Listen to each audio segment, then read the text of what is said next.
नमस्कार माझ्या शेतकरी मित्रांनो, आपला हळदीचा प्लॉट बघू शकता तुम्ही। आज आपल्या प्लॉटला 35 दिवस पूर्ण झालेले आहेत।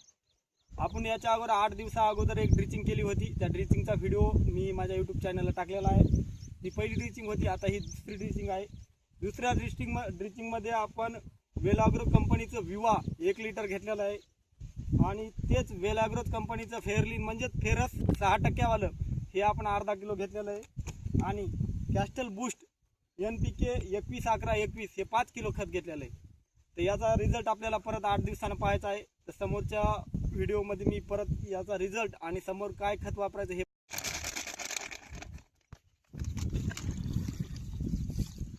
रूट मॅक्स आणल्यावर रूट मॅक्स त्याच्यामध्ये टाकू नको, कारण की